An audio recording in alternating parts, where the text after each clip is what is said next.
Hello and welcome to Achievers Hive, dear learners of IGNOU MS Psychology second year clinical psychology branch के students जो हैं वो in easy notes के explanation का बहुत time से वेट कर रहे थे। बट मैं आप देख सकते हैं मेरी वॉइस में थोड़ा सा शायद आपको कुछ फर्क फील हो रहा होगा, क्योंकि मैं थ्रोट इन्फेक्शन के बाद एक लंबे टाइम के बाद वीडियोज में वापस आई हूँ, तो कुछ डिले हो गया था।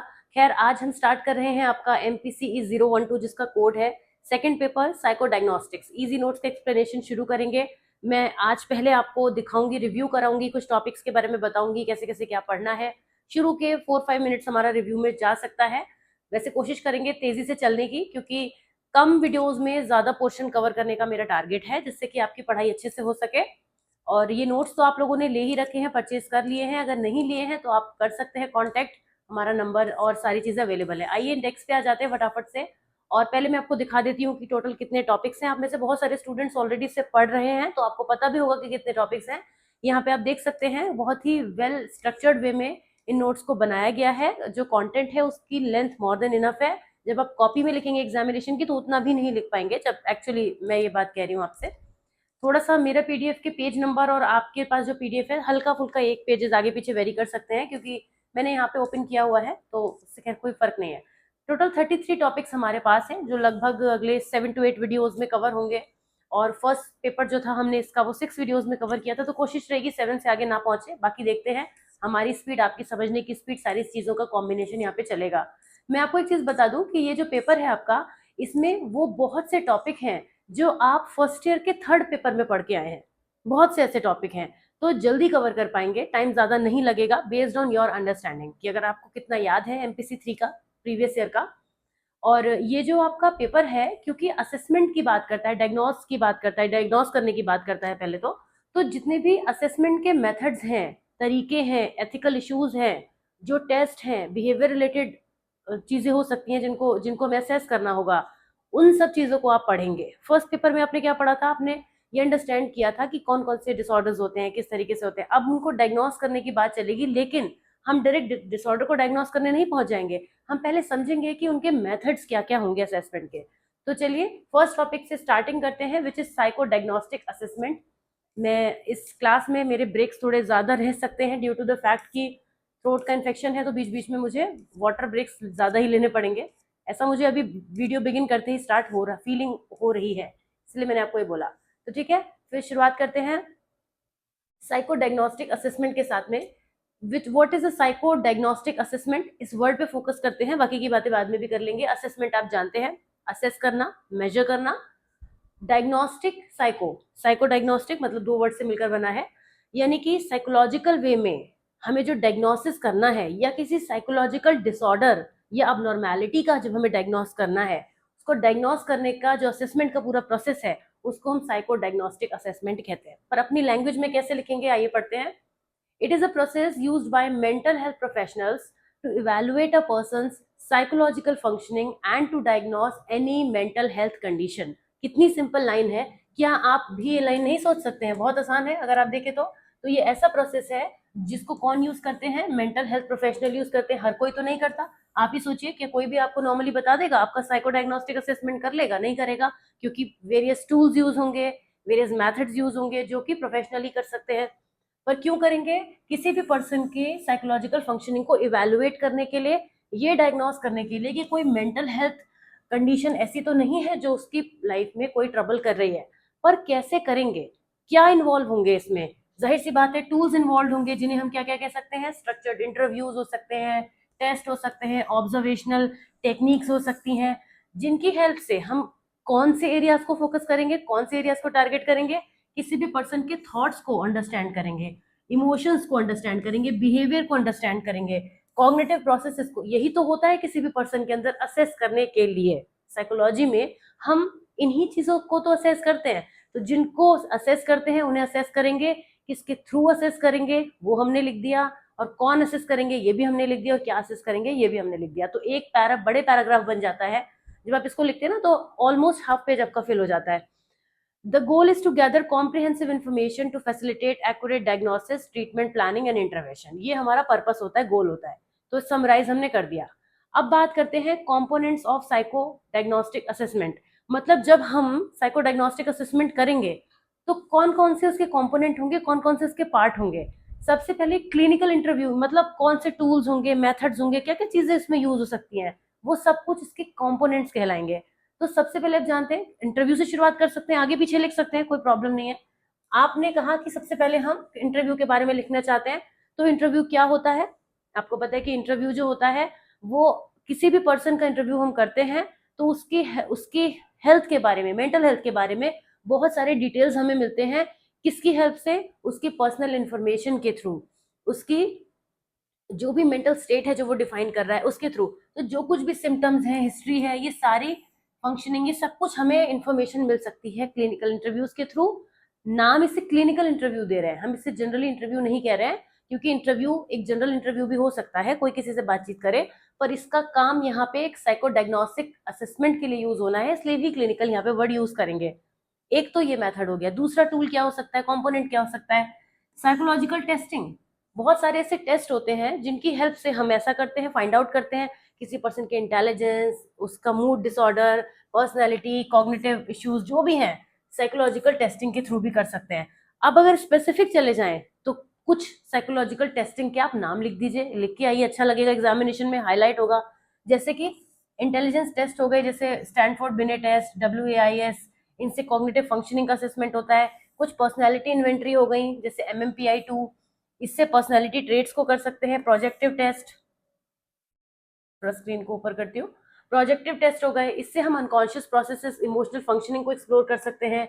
बिहेवियर एनालिसिस, बिहेवियर ऑब्जर्वेशन, जिसमें हम किसी भी पर्सन के pattern of interaction, pattern of behaviour को ऑब्जर्व करके उसके बारे में बहुत सारी चीजें निकाल सकते हैं।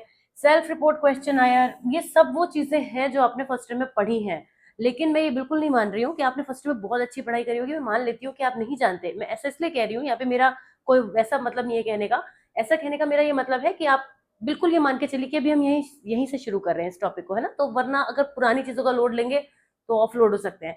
तो सेल्फ रिपोर्ट क्वेश्चन में हमें क्या, हम इन सेल्फ रिपोर्ट क्वेश्चन की हेल्प से हम ये सारे जो हमारे इश्यूज हैं इनके बारे में हम पता कर सकते हैं। कोई कलेक्ट्रल इन्फॉर्मेशन भी ले सकते हैं पर्सन के बारे में। तो इस तरीके से ये इसके कंपोनेंट्स हो जाते हैं। अब साइको डायग्नोस्टिक असेसमेंट का पर्पस क्या होता है, आप ही सोचिए। जब हम किसी पर्सन की मेंटल हेल्थ फंक्शनिंग पे वर्क कर रहे हैं तो जाहिर सी बात है हमें उसको इम्प्रूव करना ही हमारा प्राइमरी गोल है।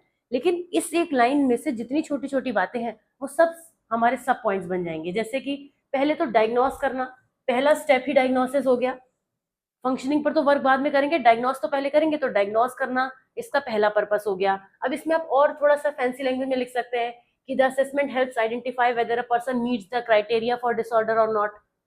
हो सकता है हमने डायग्नोस किया, हमें पता चला नहीं, इसको कुछ जनरल इश्यूज हैं, कुछ कॉमन प्रॉब्लम्स हैं और वो उस स्केल पर मीट नहीं कर रहे हैं, तो फिर हम क्या कहेंगे, जो हमारा जो डायग्नोसिस है वो हमें ये बताएगा कि पर्सन मेंटली, उसकी मेंटल हेल्थ बहुत ठीक है, उससे कोई रिक्वायरमेंट नहीं है, ऐसा भी हो सकता है।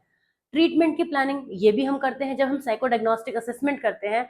तो इसकी हेल्प से हम प्लानिंग कर पाते हैं कि अगर कोई इशू निकला तो ट्रीटमेंट क्या होगा, नहीं निकला तो भी क्या होगा। दोनों ही केसेस में ट्रीटमेंट की प्लानिंग करना भी इसका पर्पस होता है। फंक्शनिंग को अंडरस्टैंड करना तो ऑफकोर्स होता ही है, क्योंकि जिस चीज के लिए हम यहाँ पे बात कर रहे हैं कि पर्सन की ओवरऑल साइकोलॉजिकल फंक्शनिंग, उसकी strength, weakness, coping strategies, emotional regulation, सबको अंडरस्टैंड कर पाना, कैसे उसकी फंक्शनिंग होती है, ये भी इसका पर्पस होता है। Then comes risk assessment. कुछ केसेस में assessment can also help identify potential risk, जैसे पर्सन किस हद तक मेंटली परेशान है, कि कहीं वो कोई सुसाइडल अटेम्प्ट तो नहीं करने वाला है, कहीं कोई ऐसा तो नहीं बिहेवियर है उसका जो बहुत ज्यादा डेफिएंट हो, बहुत ज्यादा ऐसा हो, प्रॉब्लमेटिक हो, जो दूसरों को प्रॉब्लम कर रहा हो। तो ये सारा कुछ हमें असेसमेंट करने से मिलता है, तो ये इसका पर्पस हो जाता है इन सारे एरियाज पे वर्क करना। ठीक है, तो साइको डायग्नोस्टिक असेसमेंट आपने देख लिया कि इजी था, कि कितना चीजें बड़ी सॉर्टेड है इसमें, कि हमारा जो कह सकते हैं कि क्लिनिकल साइकोलॉजी में जब हम पहुंचते हैं तो जो शुरुआत में हम सीखते हैं वही ये पहली चीज है। आप किसी डिसऑर्डर के बारे में जानते तो हैं, लेकिन उसको आइडेंटिफाई कैसे करेंगे, वो आइडेंटिफिकेशन का प्रोसेस ही जो है वो साइको डायग्नोस्टिक असेसमेंट कहलाता है। आ जाते हैं दूसरे टॉपिक पर। मैं तो काफी आज मुझे लग रहा है सही स्पीड चल रही है, जो हमारा टारगेट रहेगा वो हम जरूर मीट करेंगे। फिलहाल अब स्टेजेस भी साइको डायग्नोस्टिक असेसमेंट की उसी हिसाब से चलेंगी। साइको डायग्नोस्टिक असेसमेंट की स्टेजेस का मतलब ये हो गया कि जो हम पर्सन को डायग्नोस करने के प्रोसेस में जो भी चीजें कर रहे हैं वो वन बाय वन होंगी, एक एक करके होंगी। तो पहली स्टेज क्या होगी, दूसरी स्टेज में हम क्या करेंगे, तीसरी स्टेज तक हम क्या करेंगे, कैसे हम लास्ट स्टेज तक पहुंचेंगे, और कैसे रिकमेंडेशन फीडबैक तक हम जाएंगे। आपको यहाँ पे स्टेजेस के थोड़ा सा नाम ध्यान में रखना जरूरी है। देखिए कुछ चीजें ऐसी होती हैं जब आप एग्जाम में लिखते हैं तो एग्जामिनर को देख के लगता है कि हाँ ये बच्चा पढ़ के आया है, क्योंकि कोई भी एग्जामिनर आपकी कॉपी में 1 to 1 वर्ड नहीं पढ़ते हैं। आपका प्रेजेंटेशन ऐसा होना चाहिए, मैं बार बार ये बात कहती हूँ, फिलहाल यहाँ भी कह रही हूँ तो ध्यान से सुनिएगा, कि आपका प्रेजेंटेशन एग्जामिनेशन में ऐसा होना चाहिए कि एग्जामिनर अगर आपकी कॉपी के पन्नों को जल्दी पलटना भी चाहे तो वो भी ठहर जाए, वो रुक कर देखे कि बच्चे ने क्या लिखा है, उनका मन करे कि हाँ इस पॉइंट के अंदर इन्होंने क्या लिखा होगा। तो आपकी प्रेजेंटेशन ही आपको अच्छे मार्क्स दिलवाती है।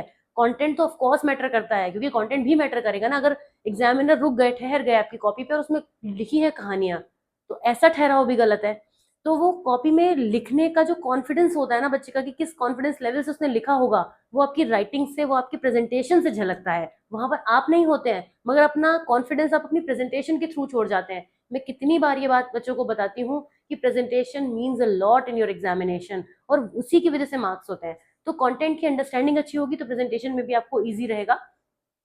चलिए आ जाते हैं अपने टॉपिक की तरफ। फिलहाल इसको आप रीड करिए और मुझे दे दीजिए 1 मिनट का ब्रेक, ज्यादा टाइम लूंगी नहीं, इसी वीडियो में एडिट करके वापस आ जाऊंगी।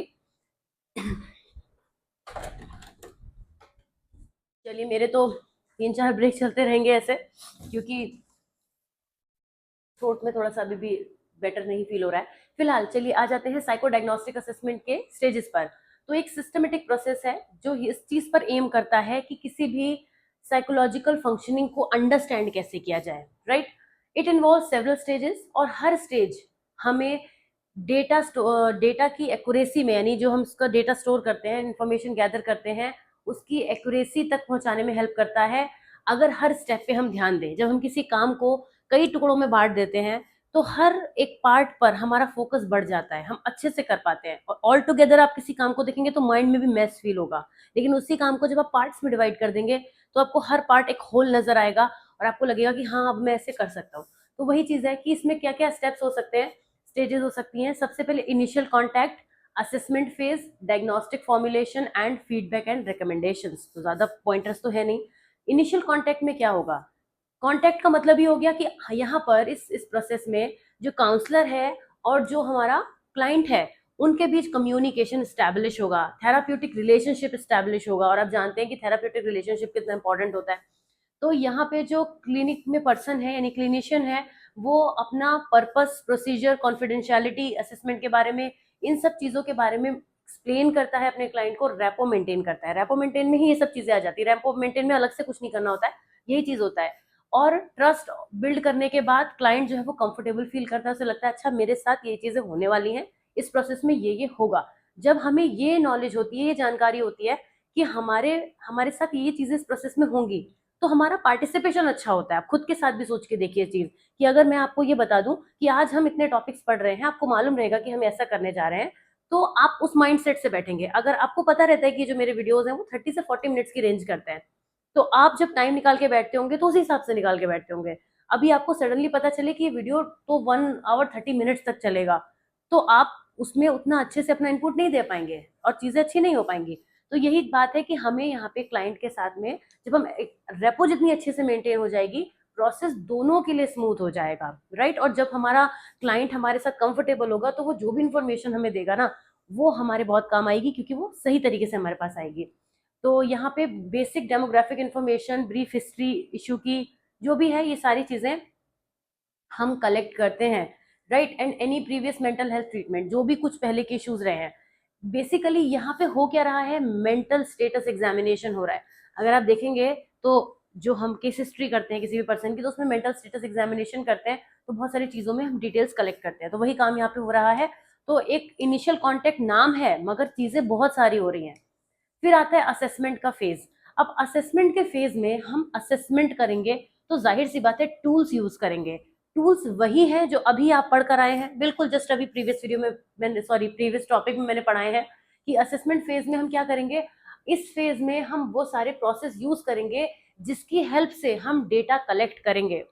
तो वो अब हमें तो नहीं पता एग्जैक्टली कि हम करने क्या जा रहे हैं। इस केस में मैं अभी जनरल बात कर रही हूँ कि अभी हमें नहीं पता कि हम कौन सा केस हैंडल करने जा रहे हैं, लेकिन जब एक्चुअल में केस हैंडल करते हैं तब हमें ये मालूम होता है कि डेटा हमें इंटरव्यू से मिलेगा, सेल्फ असेसमेंट से मिलेगा, सेल्फ रिपोर्ट से मिलेगा, या फिर ऑब्जर्वेशन से मिलेगा, तो उस टाइम पर हम इनमें से कोई भी मेथड अप्लाई करेंगे। लेकिन अभी आंसर में इन जनरल हम क्या लिखेंगे कि असेसमेंट फेज में we can use any method which is required as per the case and we will follow the method accordingly.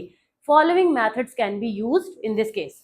तो एक एक करके लिख देंगे आप लोग कि क्लिनिकल इंटरव्यू में क्या करते हैं। साइकोलॉजिकल टेस्टिंग हो सकता है हमें यूज करनी पड़े, उसमें हम कौन कौन से टेस्ट हैं, कुछ टेस्ट के नाम आपने लिख दिए, वही जो प्रीवियस टॉपिक में पढ़ा था वो यहाँ पे भी आपके काम आ रहा है। तो चीजें वही रहेंगी बहुत जगह पर, लेकिन आपको प्रेजेंटेशन पे ध्यान देना होगा। तो साइकोलॉजिकल टेस्टिंग हम कर सकते हैं। तो ये दो चीजें मेजर हो गई। ये असेसमेंट का पार्ट है, हमने यहाँ पे मेंशन किया असेसमेंट फेज, तो ये हमारे असेसमेंट का ही तो पार्ट है। इतनी ही चीजें हैं, होगा तो इसके बाद भी बहुत कुछ, लेकिन वो थर्ड स्टेज में चला जाएगा विच इज डायग्नोस्टिक फॉर्मुलेशन। अब क्या होता है डायग्नोस्टिक फॉर्मुलेशन का मतलब हो गया, फॉर्मुलेशन का मतलब क्या होता है, फॉर्मूला बनाना। फॉर्मूला बनाने का मतलब होता है कि हमारे पास जो इन्फॉर्मेशन आई है, अब हम उसके डॉट्स को कनेक्ट करेंगे, उसके सब तार जोड़ेंगे और ये समझने की कोशिश करेंगे कि प्रॉब्लम क्या रही होगी। जैसे आप अपने किसी दोस्त की मदद करते हैं, तो उसकी प्रॉब्लम को सॉल्व करने के लिए आप उससे सारी बातें पूछते हैं। अच्छा तब क्या हुआ था, तो फिर तुमने उसका आंसर नहीं दिया। अच्छा तो तुमने इस बात पे ये किया, फिर उसने तुम्हारे साथ क्या किया, फिर तुम कहाँ गए। तो हर बात को जानने के बाद आप किसी रिजल्ट पे पहुंच पाते हैं। तो ये रिजल्ट पे पहुंचने का ही स्टेप है जिसमें हम ये आइडेंटिफाई कर पाएंगे कि इसको डायग्नोस करना कैसे है। मतलब डायग्नोस करने का मतलब हो गया कि क्या इशू, क्या मेंटल डिसऑर्डर होगा, वहां हम पहुंचेंगे, लेकिन उसका प्रोसेस ये है जिसको हम फॉर्मुलेशन का नाम दे रहे हैं। तो फॉर्मुलेशन में पहले क्या करेंगे, डेटा इंटीग्रेशन, यानी कि जो भी हमने डेटा गैदर किया था उसको हम डायग्नोस्टिक क्राइटेरिया की हेल्प से मेजर करेंगे, चेक करेंगे कि वो किस क्राइटेरिया को मीट कर रहा है। आपको पता है DSM-5 ICD-10 की हेल्प से हम ये करते हैं और हम ये फाइंड आउट कर पाते हैं कि मेंटल डिसऑर्डर होगा कौन सा। लेकिन पहला स्टेप इसमें क्या हो गया, इसके अंदर भी पहला स्टेप है डेटा को इंटीग्रेट करना, आपस में जोड़ के चीजों को देखना कि उससे बात बन क्या रही है। और बात क्या बन रही है वो हम कहेंगे डिफरेंशियल डायग्नोसिस। यानी अब हमने जो भी प्रॉब्लम देखी, जो हम बता पाए, उसके लिए क्या चीजें हो सकती हैं, क्या रीजंस हो सकते हैं, क्या सिम्टम्स हैं, वो सब कुछ हम यहाँ पर बता पाते हैं। जब हम एक चीज पर पहुंच गए कि प्रॉब्लम ये है, फिर उस प्रॉब्लम को थोड़ा इलेबोरेट करना वो इस वाले पार्ट में आएगा। The clinician considers alternative diagnosis to ensure that the symptoms are not explained by other factors such as medical conditions, substance use or situational stresses। कि हम जिस बात पर पहुंच रहे हैं फिर उसके पीछे कोई और एक्सटर्नल रीजन नहीं होना चाहिए। जब हम जहां तक हम पहुंचे हैं वहां इतने डेटा से हम पहुंचे हैं। इसके बाद बात खत्म नहीं होती है, फिर आता है feedback and recommendation. Final stage में हम क्या करते हैं, इंडिविजुअल को फीडबैक देते हैं और उसको बताते हैं कि ये प्रॉब्लम्स आपके साथ हुई हैं और उसके डायग्नोसिस को उसको एक्सप्लेन करते हैं। उसको एक्सप्लेन करके बताते हैं कि किस तरीके से जो प्रॉब्लम है वो है और कैसे वो आपकी लाइफ को इम्पैक्ट कर सकती है, क्या इश्यूज में है। उसके साथ साथ प्रॉब्लम बता के तो बात खत्म करेंगे नहीं, हम यहाँ सिर्फ प्रॉब्लम बताने के लिए तो है नहीं। आगे बढ़ते हैं, ट्रीटमेंट रिकमेंडेशन देते हैं, यानी क्या ट्रीटमेंट रिकमेंडेड है। ये जो मेथड आप पढ़ रहे हैं ना, आप में से सबने अपने इस को एक्सपीरियंस किया है लाइफ में। और आप सोचिए कहाँ एक्सपीरियंस किया है, जब भी आप कभी किसी डॉक्टर के पास गए हैं, not for a mental health checkup, आप नॉर्मल किसी भी इशू के लिए गए हैं, किसी भी डॉक्टर के पास आप जाते हैं तो वो यही तो करते हैं। बस हम अब इसको साइकोलॉजी से जोड़ रहे हैं, हम इसको एक दूसरे फ्रेम में ले जाकर देख रहे हैं। डॉक्टर भी तो यही करते हैं, वो इसकी जगह पर हमारा ब्लड टेस्ट करा लेते हैं, कोई और टेस्ट करा लेते हैं, या कोई कुछ भी और जो टेस्ट होते हैं पैथोलॉजी में, तो वो सब कराते हैं। उसके बेसिस पर रिजल्ट बनते हैं, उसके बेसिस पर हमें बताते हैं कि ये प्रॉब्लम निकली है, अब आपको ये ट्रीटमेंट लेना है, इसमें आपका ये ऑपरेशन होगा, है ना, यही सब तो होता है। और उसके बाद एक फॉलो प्लान भी बनाया जाता है कि देखिए आपको जो है, आपको ये प्रॉब्लम है, इसमें ऑपरेशन कराना पड़ सकता है, तो अभी मैं आपको 5 दिन की मेडिसिन लिख रहा हूँ, आप इसको खा के वापस आइएगा। और अगर आपको की जो प्रॉब्लम सॉल्व नहीं हुई तो फिर हम आपके ऑपरेशन का प्रोसेस करेंगे, अगर आप कराना चाहेंगे तो यही फॉलोअप है, यहाँ पर भी होता है। अब यहाँ पे कैसे होगा कि हम ये देखते हैं कि जो भी हमने उसको ट्रीटमेंट सजेस्ट किया कि आप ज़्यादा स्ट्रेस मत लीजिए, इसी प्रॉब्लम से दूर रहिए, थोड़ा घर पे योगा मेडिटेशन से स्टार्ट कीजिए, म्यूजिक थेरेपी लीजिए, कुछ चीज़ें अपने आप से भी तो बताते हैं ना डॉक्टर, उसी तरीके से यहाँ पे बताया जाएगा। और फिर फॉलो करेंगे कि आप फॉलो अप लेंगे कि आपने, हमने जो बताया वो आपने किया भी है ना। और उसके बाद जो है वो असेसमेंट में पर्सन आता है। तो ये हमने समझा कि किस तरीके से यहाँ पे इसका प्रोसेस चलता है। तो सिंपल था, बहुत आसान था। पढ़ने के बाद आपको आसान ही लग रहा होगा, मैं पता नहीं बड़ा ही कॉन्फिडेंट फील कर रही हूँ कि आपको आसान ही लग रहा होगा, मुझे ऐसा लग रहा है, और जब मैं ऐसा फील कर रही हूँ तो आप भी फील करेंगे। आते हैं मेंटल स्टेटस एग्जामिनेशन में, काउंसलिंग साइकोलॉजी में भी ये पढ़ाया था मैंने। मेंटल स्टेटस एग्जामिनेशन MSE बहुत ज्यादा पूछा जाता है। देखिए, अगर मैं किसी भी टॉपिक के आगे इंपॉर्टेंट लिखती हूँ तो फिर मुझे ये टेंशन होने लगती है कि कहीं स्टूडेंट्स ये ना समझे कि यानी बाकी तो उतने कम इंपॉर्टेंट होंगे क्योंकि जब मैम इसको मार्क कर रही हैं। लेकिन मैं आपको ये बता दूं कि ये मैं फिर भी लिखने जा रही हूँ कि दिस इज वेरी इंपॉर्टेंट, और ये आपके एग्जामिनेशन में पूछा जाता है, रिपीटेडली पूछा गया है, टॉपिक बहुत रिपीट हुए हैं।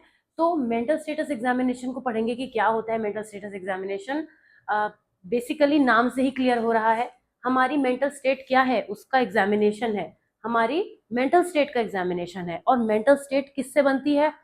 हमारे लाइफ में होने वाले बहुत सारे एनवायरनमेंट जो रोल प्ले कर सकते हैं, डिफरेंट स्ट्रेसर्स हो सकते हैं, इस तरीके से मेंटल स्टेटस का हम एग्जामिनेशन करते हैं। तो उसमें जो भी चीजें हमारी पर्सनैलिटी में आउटवर्डली सीन हो सकती हैं उनको भी इंक्लूड करेंगे, हमारे थॉट्स के थ्रू जो पता चल सकता है वो भी इंक्लूड करेंगे, हमारे मूड से जो पता चल सकता है, हमारे जेस्चर से जो पता चल सकता है, हमारे अपीयरेंस से, हमारी बॉडी टोन से, हमारी वॉइस टोन से, हमारे बात करने के तरीके से, हमारे बात में इंटरेस्ट लेने के तरीके से, ये सब कुछ हमारे मेंटल स्टेटस को डिफाइन करता है।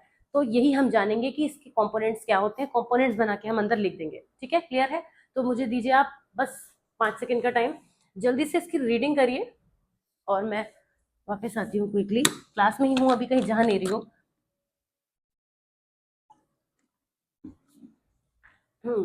तो मेंटल स्टेटस एग्जामिनेशन क्या है तो आप समझ गए हमारी मेंटल स्टेट का। चलिए मैं एक बार और भी पढ़ दूं आपके साथ में। ये एक स्ट्रक्चर्ड टूल है ना, क्योंकि साइकोलॉजी में से यूज करते हैं तो एक स्ट्रक्चर्ड टूल है।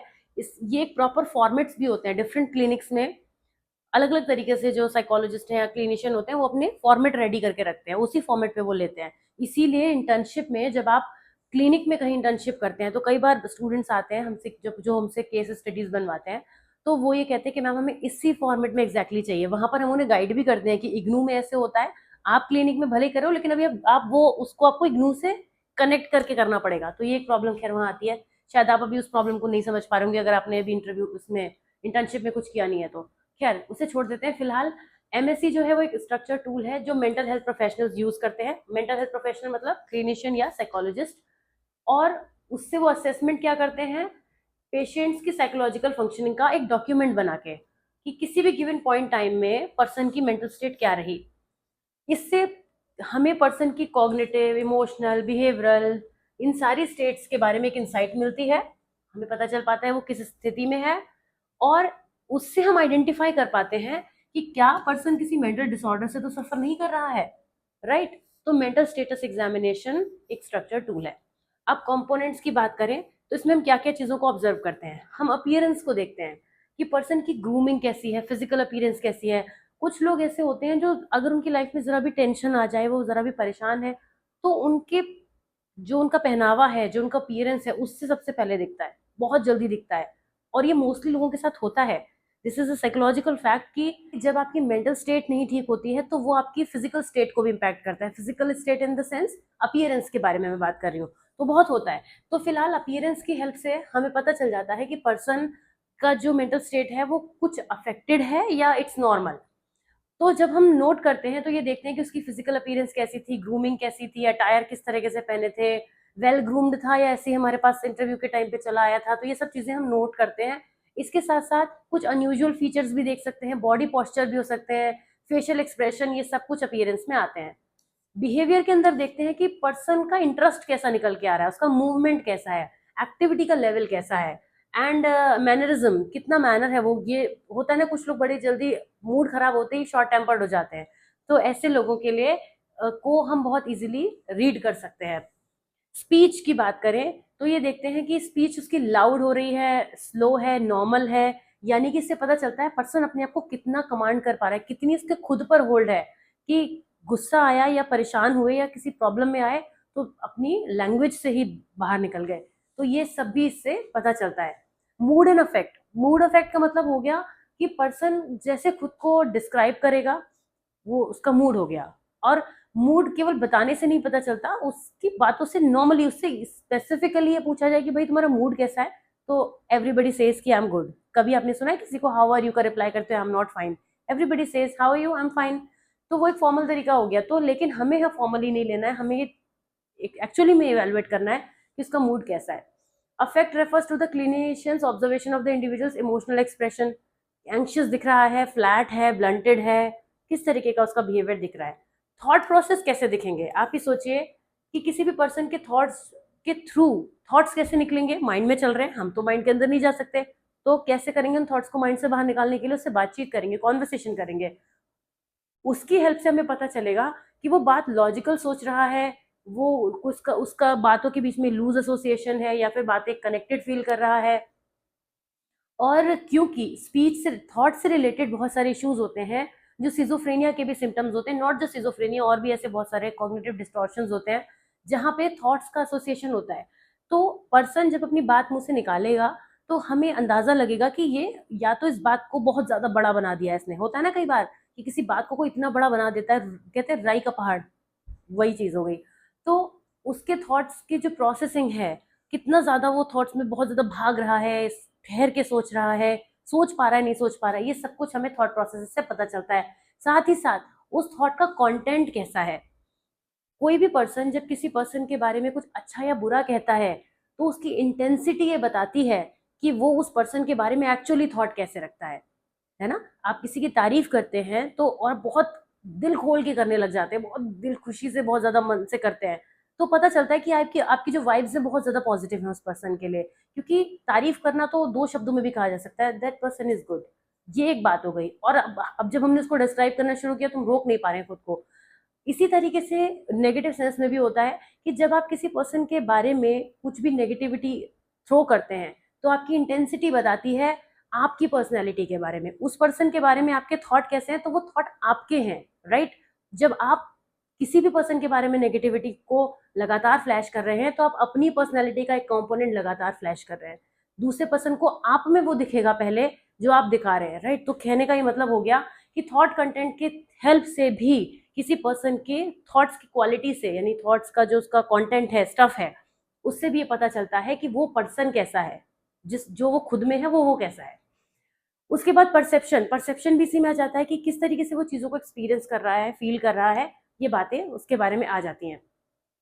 अब कॉग्निशन को हम कैसे देखते हैं कि कितना उसका कैसा ओरिएंटेशन है, यानी पर्सन की जो अवेयरनेस है टाइम प्लेस पर्सन की, वो कितनी है कॉग्निटिवली, वो कितना एक्टिव है, ये हम कॉग्निशन से जानते हैं। अटेंशन कितना है, कितना कॉन्सेंट्रेट कर पा रहा है, कितनी चीजें उसे याद है बताते वक्त। अगर वो चीजों को बहुत ज्यादा भूल रहा है तो पता चलेगा कि वो बहुत ही रफली बात कर रहा है क्योंकि वो थॉट्स पर क्लियर नहीं है। इंसाइट एंड जजमेंट, इसमें हम ये देखते हैं कि जो पर्सन की इंसाइट है, मेंटल हेल्थ स्टेट है, कंडीशन है, उसके के लिए वो कितना अवेयर है। Judgement assess the ability to make reasonable decision such as understanding the consequence of actions. Risk management में क्या होता है कि पर्सन कहीं बहुत सुसाइडल थॉट्स तो नहीं आ रहे हैं, सेल्फ हार्म तो नहीं कर रहा है, वायलेंस तो नहीं दिखा रहा है, ये सब रिस्क असेसमेंट में हम देखते हैं। तो इस तरीके से मेंटल स्टेटस एग्जामिनेशन के थ्रू हम बहुत सारी इंफॉर्मेशन को गैदर करते हैं, डायरेक्ट और एंड इनडायरेक्ट वे, बोथ दोनों तरीके से करते हैं। यहाँ पे मेंटल हेल्थ को, मेंटल स्टेटस को एग्जामिन करने में ज्यादा बड़ा रोल किसका दिखाई दे रहा है आपको? क्लियरली क्लिनिशियन का है, क्लियरली साइकोलॉजिस्ट का है बड़ा रोल। बाकी तो सामने वाले का तो है ही, अगर कोई बहुत फेक करेगा तो क्लिनिशियन भी क्या कर लेंगे, कोई भी क्या कर लेगा, है ना। जैसे कि मुझे फेक लोग बहुत सारे देखने को मिलते हैं, इसलिए मैं ये चीज आपसे कह पा रही हूँ। आते हैं data source for psychological assessment, ये भी जल्दी निपटेगा। वैसे मैं एक बार ये भी देखना चाहूंगी हमारा जो वीडियो है कितनी देर का हो गया है क्लास का। अरे अभी तो बहुत टाइम है हमारे पास, आराम से एक टॉपिक कवर होगा क्योंकि बड़ा ही मतलब सिमिलर टॉपिक चल रहे हैं, अभी एक ही टॉपिक पर अलग अलग तरीके की बातें हो रही हैं, तो कनेक्टिविटी है टॉपिक्स के बीच में। जैसे अभी आप देखेंगे कि साइकोलॉजिकल असेसमेंट करने के लिए कौन कौन से वो सोर्सेज हैं जिनसे हम डेटा गैदर करते हैं। आप ही मुझे बताइए कि क्या हम टॉपिक 1 और टॉपिक 2 में ये बात नहीं कर चुके हैं ना। तो उसको हमें इलाबोरेट करना है। कितने मार्क्स में ये क्वेश्चन आएगा इस पर डिपेंड करेगा कि हम कितनी चीजें अंदर लिखेंगे। जैसे कि आप यहाँ पे देखिए, मैं आपको दिखाती हूँ, क्लिनिकल इंटरव्यू की बात आई तो जब हम अभी तक क्लिनिकल इंटरव्यू की बात कर रहे थे तो जनरल बात कर रहे थे, चीजें यही लिखी थी, लेकिन हमने देखा कि हमें यहाँ लेंथ बढ़ानी है तो हमने उसके टाइप भी जोड़ दिए। यही है प्रेजेंटेशन, इसी को प्रेजेंटेशन कहते हैं कि आपको अपने आंसर की लेंथ को कैसे मैनेज करना है, तो किस तरीके से प्रेजेंट करना है। ऑलराइट, तो चलिए वापस आ जाती हूँ यहाँ पे पहले। तो data sources for psychological assessment are the various forms of information that mental health professional use to understand an individual psychological functioning. यानी कि मेंटल हेल्थ प्रोफेशनल किस तरीके से इंफॉर्मेशन को गैदर करेंगे, कौन से वो सोर्सेज यूज करेंगे जिसकी हेल्प से डेटा मिले, तो वो सभी उसके अंदर आएंगे। बहुत सारी कैटेगरीज हो सकती हैं, clinical interview, psychological testing, behavioural observation, आपको इनको डिटेलिंग करनी है। अब हर एक पॉइंट की डिटेलिंग करनी है, और ऑलरेडी आप जानते हैं तो मैं इसको फिनिश कर देती हूँ बहुत जल्दी से। क्लिनिकल इंटरव्यू आपको पता ही है क्या करते हैं, मेरा भी थ्रोट में पेन है, आप भी सुन चुके हैं, तो मुझे नहीं लगता कि अब इसको हम रिपीट करेंगे। हाँ, एक बार देख लेंगे, इंटरव्यू स्ट्रक्चर्ड होते हैं, सेमी स्ट्रक्चर्ड होते हैं और अनस्ट्रक्चर्ड होते हैं। स्ट्रक्चर्ड इंटरव्यू वो होते हैं जिसमें हमें जरूरत होती है कि हमारी चीजें वेल प्लान्ड हो, एक फिक्स सेट ऑफ क्वेश्चंस हो। आप एक बार रीड करिए, तब तक मैं ब्रेक ले लेती हूँ छोटा सा।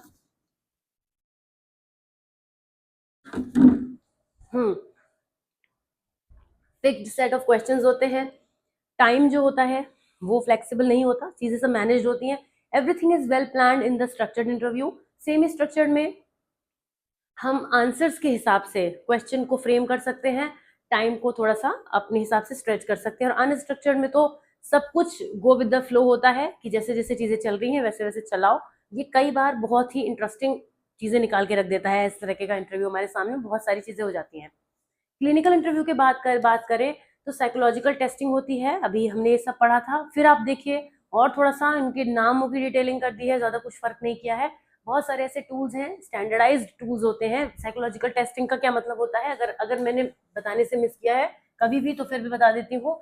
ये स्टैंडर्डाइज्ड टूल्स होते हैं, इनके नॉर्म्स होते हैं, इनके रूल्स होते हैं, और उसी के हिसाब से इन्हें फॉलो किया जाता है। ऐसा नहीं है कि कोई भी क्वेश्चन आयर उठाया और किसी को दे दिया और कि चलो भर के दे दो हमें, हम आंसर बताएंगे, इस हिसाब से चेक करेंगे। नहीं, ये ऐसे होते हैं जिनके प्रॉपर, इनकी रिलायबिलिटी भी होती है, इनमें वैलिडिटी भी होती है, इनके नॉर्म्स भी होते हैं, और ये प्रॉपर तरीके से इनको हम एक सही सेटअप में ही यूज कर सकते हैं। तो बहुत सारे हैं, इंटेलिजेंस टेस्ट है, पर्सनैलिटी इन्वेंट्री है, प्रोजेक्टिव टेस्ट है, आप और डिटेलिंग कर सकते हैं।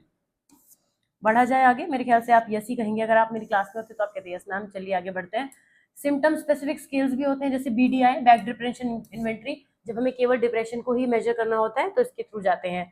बिहेवियरल ऑब्जर्वेशन में हम बहुत कुछ कर सकते हैं। बिहेवियरल ऑब्जर्वेशन में किसी भी पर्सन के बिहेवियर को रियल टाइम में देखते हैं। मेंटल स्टेटस एग्जामिनेशन भी वो एक चीज है जो इसका ही पार्ट हो सकता है, जिसमें क्लिनिशियन जो होते हैं किसी मोटर एक्टिविटी को इन्वॉल्व कर सकते हैं, social interaction, non verbal cues, बहुत सारे हमारे बॉडी लैंग्वेजेस, पोस्चर, यही सब तो हम MSc में कर रहे थे ना, तो वही सब है। सेल्फ रिपोर्ट टूल्स वो होते हैं जहां पे पर्सन को अपनी तरफ से रिपोर्ट देनी होती है। सेल्फ रिपोर्ट टूल्स मतलब ऐसे टूल्स जिनकी हेल्प से हम किसी पर्सन के मूड, एंग्जाइटी, पर्सनैलिटी इशू, किसी भी चीज को आइडेंटिफाई कर सकते हैं, लेकिन उसकी रिपोर्ट वो पर्सन हमें खुद देता है। अब वो रिपोर्ट कैसे खुद से नहीं बनाता है, उसके लिए प्रॉपर हमारे पास क्वेश्चन आयर होते हैं। कलेक्टिव इन्फॉर्मेशन में हम क्या करते हैं, फैमिली हिस्ट्री ले ली किसी पर्सन की, मेंटल हेल्थ कंडीशन की, एकेडमिक और ऑक्यूपेशनल हिस्ट्री ले ली, बड़े लेवल पर कि किस तरह से उसका बिहेवियर है वो चेक कर लिया, केयर गिवर से के साथ उसका बिहेवियर कैसा है, अपने कोवर्कर के साथ, टीचर्स के साथ किस तरीके से वो चल रहा है, चीजें हो रही हैं उसकी लाइफ में। ये ऐसा डेटा होता है जिसको हम एक कंबाइंड डेटा में डाल देते हैं कि मतलब हम मिक्स डेटा हो गया, वेरियस सोर्सेज से हमने लिया। ठीक, तो ये हमारा पार्ट हो जाता है। तो इसी के साथ में यहाँ पर 4th पॉइंट तक ही आज रखते हैं। नेक्स्ट हमारा 5th पॉइंट कौन सा होगा, एक बार मैं देख लेती हूँ। Types of assessment. हाँ, यहाँ से चीजें थोड़ी सी बदलेंगी और थोड़ी ही बदलेंगी, फिर ऐसे तरीके से मूवमेंट होगा और हम आगे बढ़ेंगे। तो ये था फर्स्ट पार्ट। कैसा लगा आपको? बहुत सिंपल था, मुझे तो ये लग रहा है कि आपको बहुत अच्छा लगा होगा, आसान लगा होगा। और ऐसे मान लीजिए कि आपके ये 4 टॉपिक्स तैयार हो गए हैं एग्जामिनेशन के लिए। आप चाहें तो इन वीडियोस को रिपीट करके देख सकते हैं, जिससे आपकी प्रिपरेशन और अच्छे से हो जाए। नोट से पढ़ते रहिए। कोई डाउट है तो कमेंट्स में जरूर ड्रॉप कीजिएगा। जैसे आप लोग डाउट्स ड्रॉप नहीं करते हैं तो मुझे फिर ऐसा फील होता है कि आपको सब कुछ अच्छे से समझ में आ रहा है। खैर, चलिए मैं मिलती हूँ आपसे नेक्स्ट वीडियो में। Till then take care of yourself, see you soon, bye bye.